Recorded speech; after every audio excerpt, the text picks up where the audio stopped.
No, the title is not clickbait. I did in fact attend Dashcon in the year of our Lord 2025. But Randy, I hear you thinking, because naturally I'm omnipotent, how can that be possible? Dashcon happened over a decade ago. Did you travel back in time or something? No, but if I did discover a way to time travel, you can rest assured that I would be keeping that shit to myself. You're right, I did not go to the original Dashcon.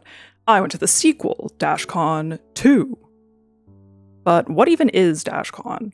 You're chronically online enough to be watching my videos, odds are you're at least vaguely familiar with it, but I'll give a SparksNotes rundown of the tale just so that we're all on the same page. If you're interested in a deeper dive, Sarah Zed and Strange Eons have very comprehensive videos on the subject if you ever have 3 hours to kill. Don't watch Internet Historian's video on it though, that shit sucks. Basically, Dashcon was a Tumblr-themed fan convention that took place from July 11th to 13th, 2014 in Schaumburg, Illinois, a town in the greater Chicago area. It's one of the most infamous failed conventions of all time. Anytime another story about a botched convention crops up online, which seems to be happening more and more frequently for some reason, a comparison to Dashcon is inevitably made. The organizers of Dashcon, one of whom was quite literally a high school student, had no meaningful event or convention planning experience, and it quickly became apparent that they had bitten off a lot more than they could chew. The event was held at the Renaissance Schaumburg Convention Center Hotel, quite a large venue for a first-time convention. Money for the event was raised through a combination of an Indiegogo campaign and ticket sales, of which there were purported to be between 3,000 and 7,000. However, actual attendance numbers ended up being far below that. It was estimated that only around 300 to 500 people actually showed up. The convention boasted guests such as actor Doug Jones, cartoonist N.D. Stevenson, and the cast of the horror podcast Welcome to Night Vale. Several planned guests ended up pulling out at the last minute, however, upon arriving at the hotel and being informed that the convention would not be compensating their rooms as they had promised. This included the Welcome to Night Vale cast, meaning their planned panel was cancelled, and as compensation, attendees were offered an extra hour in the ball pit. That's right, the now famous Dashcon ball pit that became the focal point of all the memes about the event, which was actually just a very sad-looking inflatable kiddie pool filled with plastic balls, in a largely empty convention hall.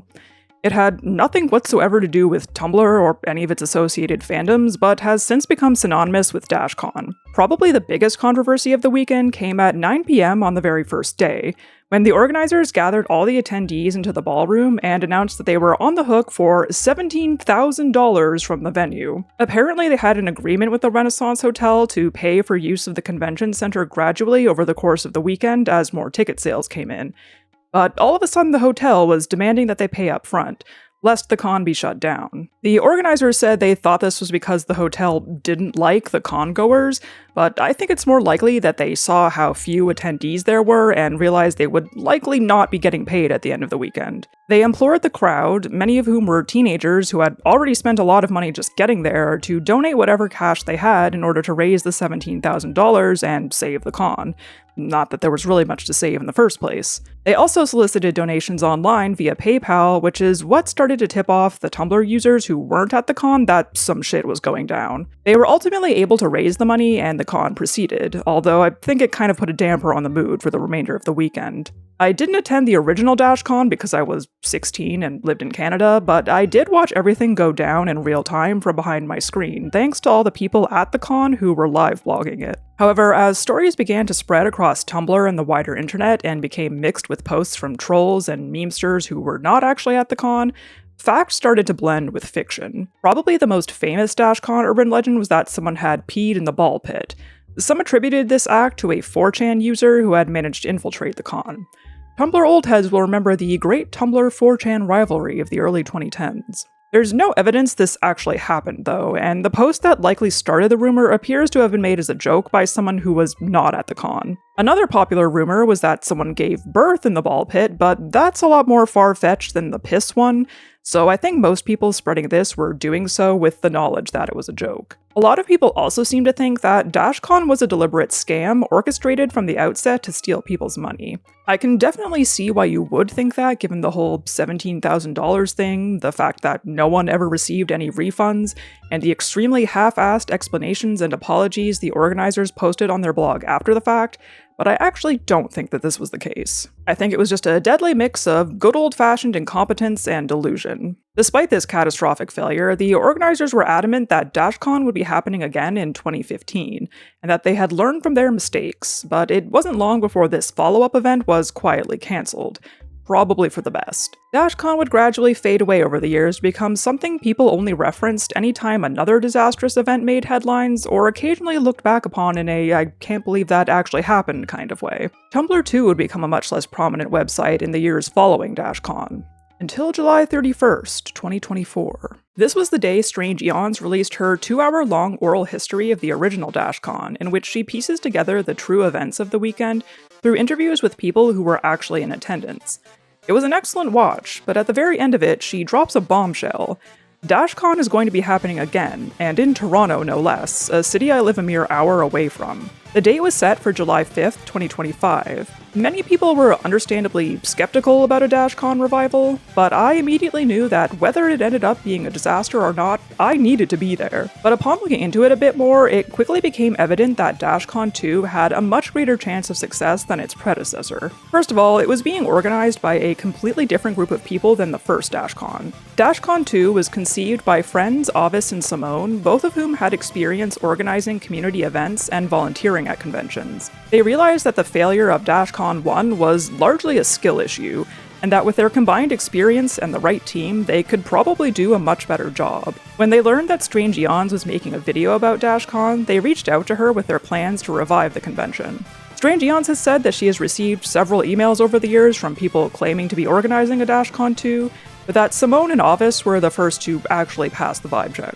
After the con was officially announced, they began giving regular updates via their newsletter. They assured everyone that they would be paying for the venue upfront and would not be trying to extort $17,000 out of anyone. People did start to get a little concerned, however, when the new year came around and there had been no announcement about venue or ticket sales information. Turns out they were having a bit of trouble securing a venue. Their first choice ended up backing out months into negotiations after they learned of the original Dashcon and I guess decided it wasn't worth the risk. They ended up going with the Japanese-Canadian Cultural Centre, which, in keeping with Dashcon tradition, is not actually in Toronto, but rather a suburb just outside of Toronto. What was also reassuring was that the JCCC is a much smaller venue than the massive convention centre the first Dashcon rented out, and ticket numbers were capped at a modest 550. The morning of February 22nd dawned, the day Dashcon 2 tickets were to go on sale. I set my alarm for 8:55 a.m., which is pretty fucking early for me, and rushed to the Simply Events website as soon as the clock struck 9, and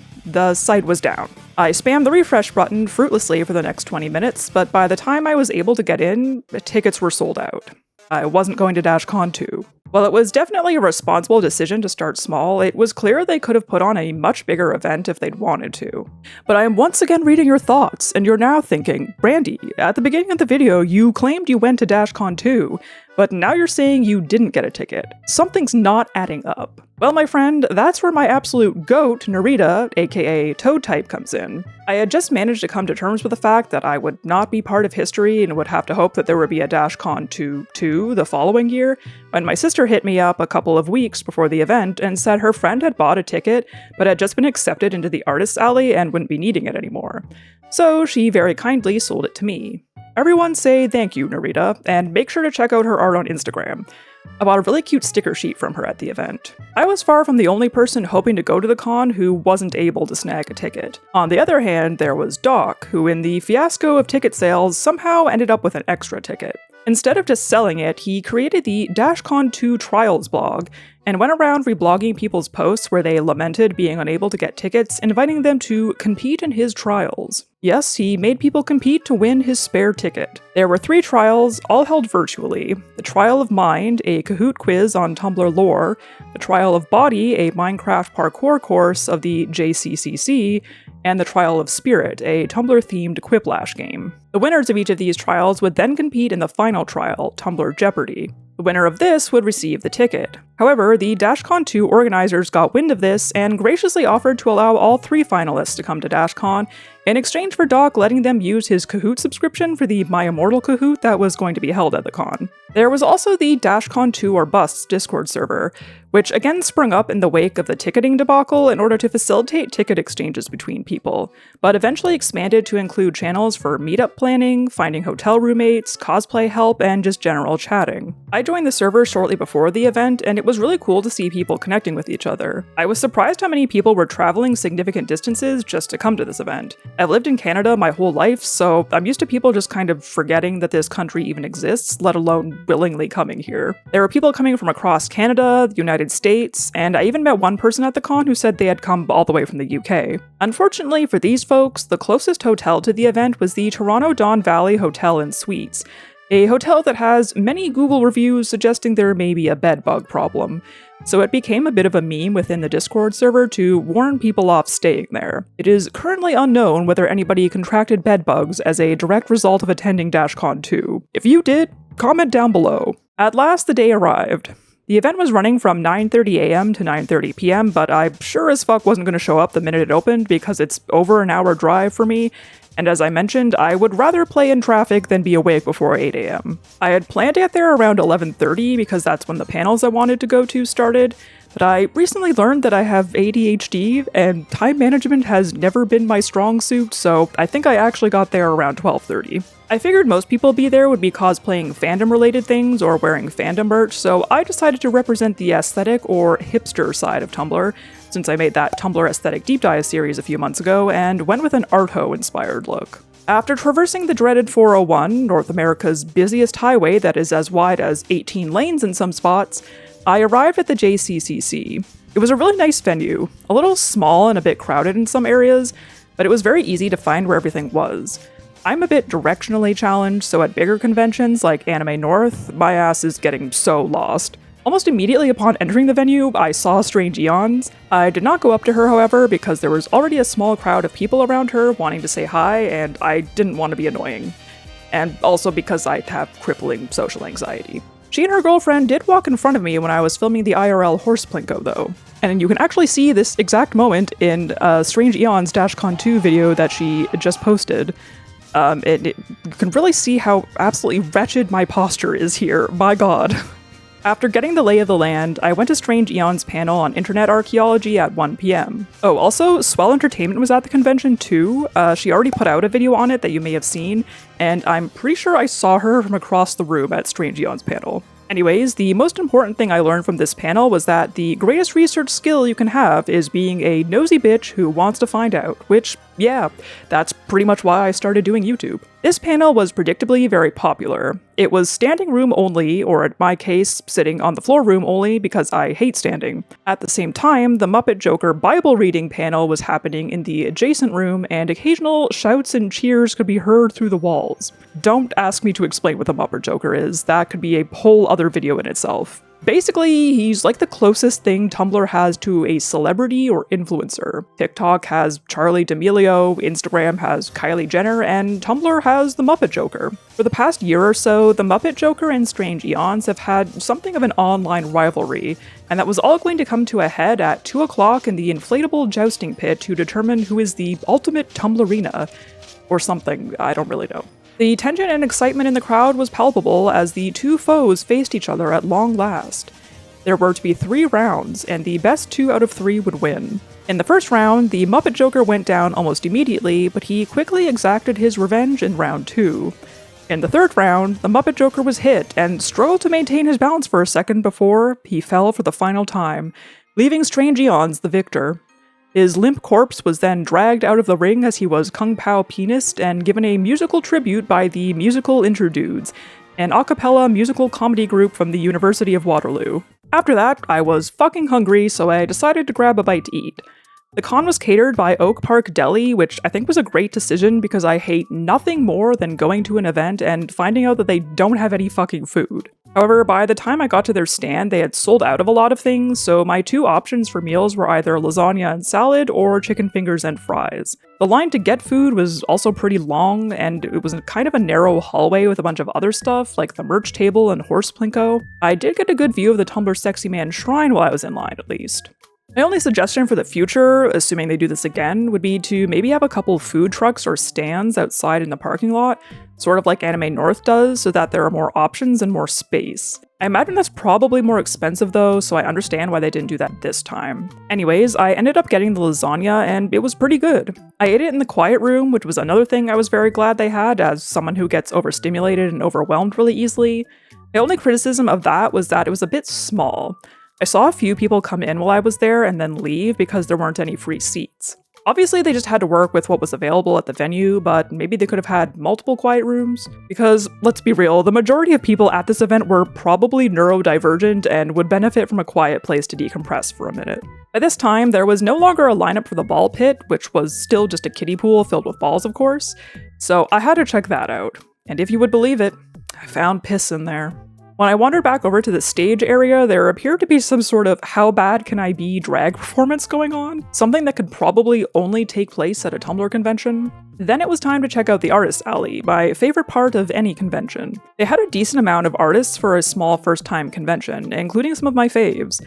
I picked up this print from Slug Train to go with my other Slug Train print I got a few years ago, and this sticker from Weird Takoyaki. And I also hit up my sister's other friend, Kento, aka Bat Cities, and got this sick print and some cool freebies. I also asked him a few questions about his experience tabling at Dashcon, and he very kindly gave me a very in-depth response. He said that going into the convention, he had basically zero expectations, which I think was true of everyone in attendance. It was hard not to be wary given the previous Dashcon's reputation.